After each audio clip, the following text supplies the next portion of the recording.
Hai semuanya, gimana kabar kalian? Semoga selalu dalam keadaan baik. Jadi welcome back teman-teman di segmen analisa pagi. Seperti biasa di video kali ini kita akan update untuk news dan juga pergerakan dari market, khususnya market Bitcoin.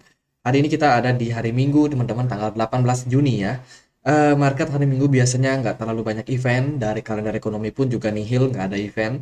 Teman-teman besok Amerika Serikat masih akan liburan ya. Ini Amerika Serikat masih dalam posisi holiday, katanya ada perayaan Juntin. Ya itulah. Jadi kita nggak tahu ini hari apa, tapi yang pasti market Amerika kemungkinan bakalan off.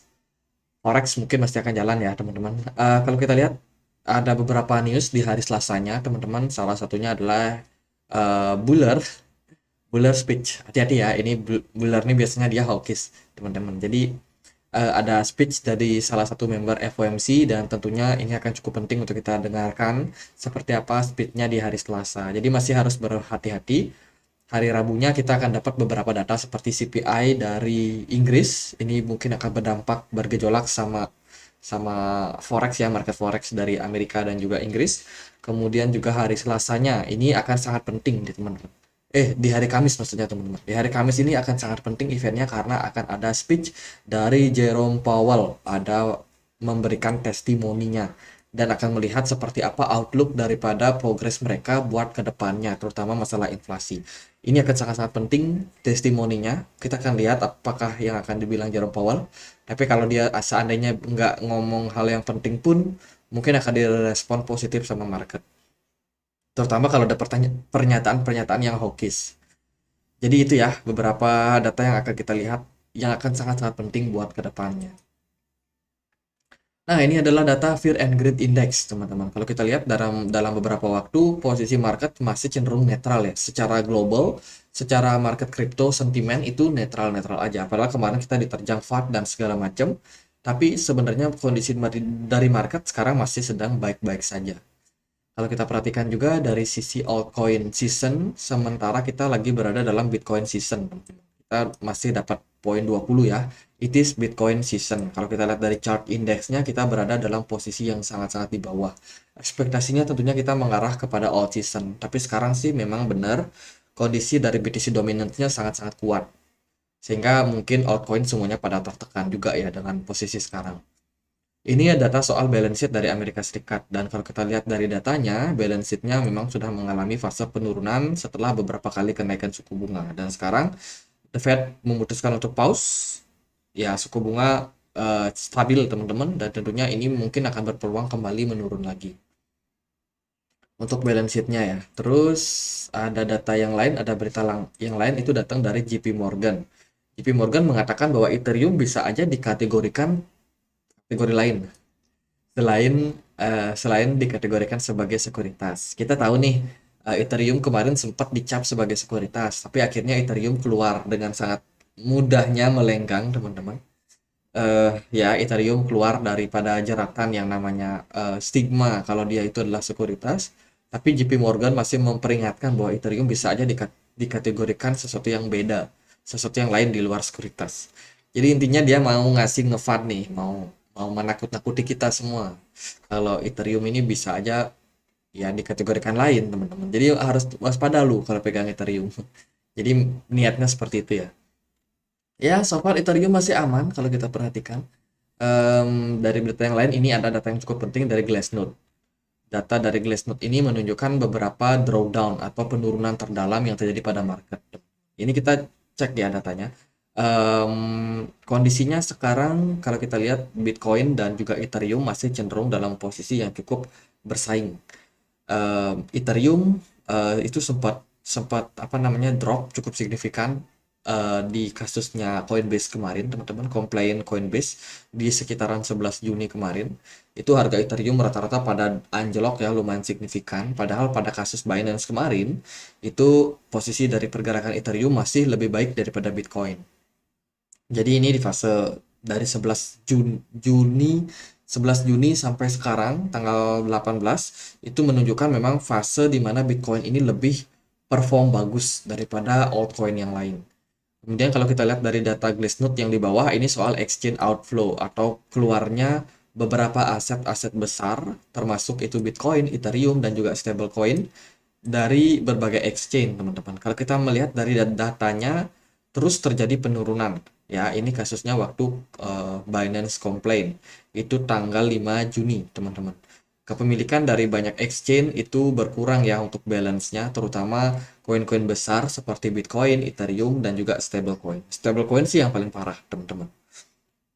So far, major trend masih terjadi penurunan karena orang-orang banyak memindahkan aset mereka, entah itu ke exchange yang lain atau dia pindahkan ke cold wallet yang lebih aman, teman-teman.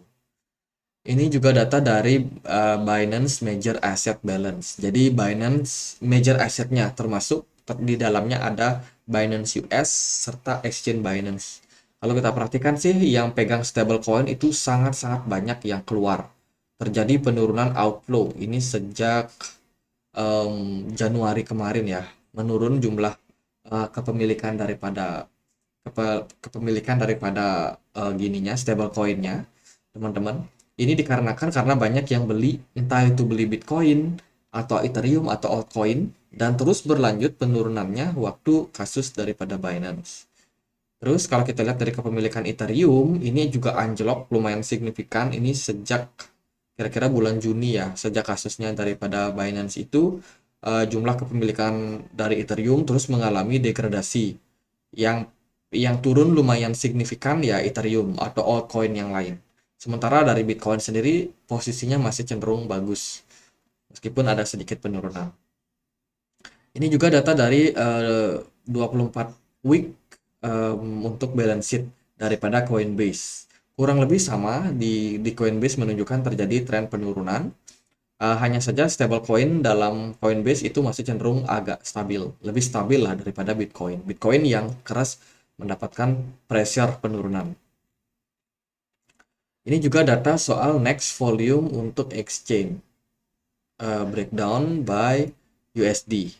Kalau kita lihat dari datanya ini terjadi outflow. Kalau datanya berada di bawah seperti ini menunjukkan posisi yang negatif. Artinya banyak yang keluar, teman-teman. Ya, ini datanya terbagi dari beberapa kategori seperti beberapa volume yang volumenya besar yang melebihi 10 juta transaksi itu diwakili dengan warna merah, semakin ke warna hijau volume transaksinya justru semakin mengecil. Ya, kalau kita lihat memang transaksi besarnya itu terjadi beberapa waktu setelah kasus daripada Binance kemarin. Ini juga ada exchange inflow dan juga outflow berdasarkan USD-nya. Kalau kita perhatikan dari chart ini menunjukkan exchange inflow and outflow volume selisihnya, teman-teman. Selisihnya berjarak ya, nggak terlalu signifikan sih sebenarnya. Jadi antara exchange yang masuk serta yang keluar itu jaraknya ada selisih sekitar berapa ini? 82 juta untuk selisihnya, teman-teman. Jadi sekitar 10% kurang lebih. Itu berdasarkan dari datanya, ini datanya menunjukkan short term holder itu sekitar 76,4%. Terus ada long term holder itu masih melakukan deposit ya sekitar 1,9%-nya. Terus juga ada inter exchange transfer. Terjadi perpindahan sekitar 21%. Ini dilihat dari transfer dari Bitcoin-nya. Exchange inflow breakdown curve. Kalau kita lihat dari datanya ini menunjukkan bahwa inflow itu diwakili dengan warna oranye, kemudian short term holder itu diwakili dengan warna merah, dan juga yang long term holder warna biru. Kalau kita lihat sih dari inflow-nya yang paling banyak terjadi adalah transaksi retail ya teman-teman, yang pegang jangka pendek yang banyak transaksi. Sementara long term holder nggak terlalu banyak aktivitas. Mereka masih tetap langgang-langgang aja sih untuk pegang barangnya. Kemudian ini Bitcoin short term holder balance. Send to exchange. Kalau kita lihat dari datanya ini menunjukkan bahwa banyak sekali ya yang diwakili dengan warna biru ini yang melakukan perpindahan aset dari exchange atau ke exchange itu cukup tinggi teman-teman. Sementara dari long termnya masih langgeng-langgeng aja. Ya, ini beberapa data yang cukup-cukup penting untuk kita perhatikan dan so far kesimpulannya sih yang paling banyak panikan itu kemarin adalah para retail atau short term holdernya, teman-teman. Dan sekarang posisinya kita lagi berada dalam sell side risk ratio. Itu sudah berada dalam posisi ekstrimnya, teman-teman. Dan sekarang kita mungkin akan masih melihat tekanan-tekanan jual yang terjadi pada market karena memang kebanyakan dalam posisi yang masih fear.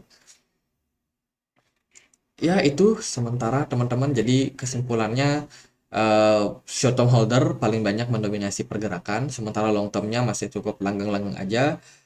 Beberapa dari mereka ada yang mengamankan aset mereka ke cold wallet ya, untuk mengamankan situasi. Takutnya ada kenapa-kenapa sama exchange nanti nggak bisa ditarik juga, berabi juga.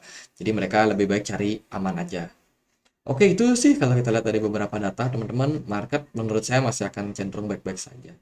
Ada berita juga soal Amerika Serikat yang akan mengapprove Binance Binance SEC agreement, teman-teman. Ini pernyataan ya kalau Binance dan juga SEC itu bakalan segera menyelesaikan kasusnya. Ini ditandatangani pada tanggal 17 Juni, which is itu kemarin, teman-teman. Ini datanya baru banget ya, beritanya ini baru banget 5 jam yang lalu. Sebenarnya ini sentimen yang cukup positif buat market sih, karena SEC sudah mau bekerja sama untuk menyerahkan apa namanya data-data penting internal dari Binance kepada SEC kalau mereka memerlukan data. Jadi ini supaya cepat clear. Jadi sudah ada upaya yang baik, ada etikat baik lah istilahnya. Nah, teman-teman, kita akan langsung bahas dan seperti apa pergerakan dari market ya.